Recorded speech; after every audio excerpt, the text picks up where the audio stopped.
আর কিছুদিনের মধ্যেই 5ই আগস্ট আসতে যাচ্ছে। আমাদের জুলাই গণ অভ্যুত্থানের 1 বছর পূর্তি হবে।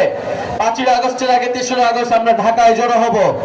আমরা বলেছি জুলাই সনদ এবং জুলাই ঘোষণাপত্র অবশ্যই 5ই আগস্টের মধ্যে জারি করতে হবে এবং বিচার এবং সংস্কার এবং নতুন সংবিধানের প্রতিশ্রুতি নিশ্চিত করতে হবে।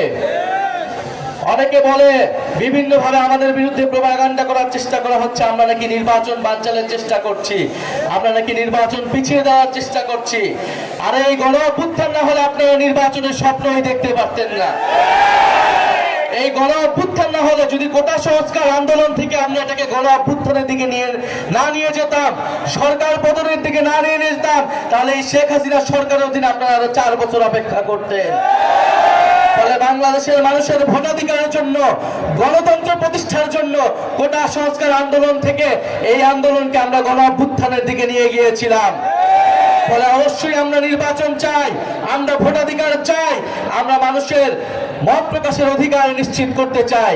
কিন্তু আমরা বলেছি শুধুমাত্র ভোটাধিকারের মাধ্যমে, শুধুমাত্র এক সরকার থেকে আরেক সরকার পরিবর্তনের মাধ্যমে আপনার আমার জীবনের কোনো পরিবর্তন হবে না। আপনার আমার জীবনের পরিবর্তন হবে যদি সংস্কার হয়, যদি অর্থনৈতিক সংস্কার হয়, যদি শিক্ষা ব্যবস্থার সংস্কার হয়, যদি স্বাস্থ্য ব্যবস্থার সংস্কার হয় এবং যদি প্রকৃত গণতন্ত্র আমরা নিশ্চিত করতে পারি। আমরা এমন একটা সংসদ যদি তৈরি করতে পারি যেখানে ক্ষমতার ভারসাম্য থাকবে, যেখানে এক ব্যক্তি, যেখানে শুধুমাত্র কেবল প্রধানমন্ত্রীর কথায় পুরো রাষ্ট্র, পুরো সরকার পরিচালিত হবে না। আমরা সেই সরকার, সেই রাষ্ট্র ব্যবস্থার জন্য, সেই নতুন দেশের জন্য কথা বলে যাচ্ছি। ফলে নির্বাচন আপনাদের থেকে আমরা বেশি চাই।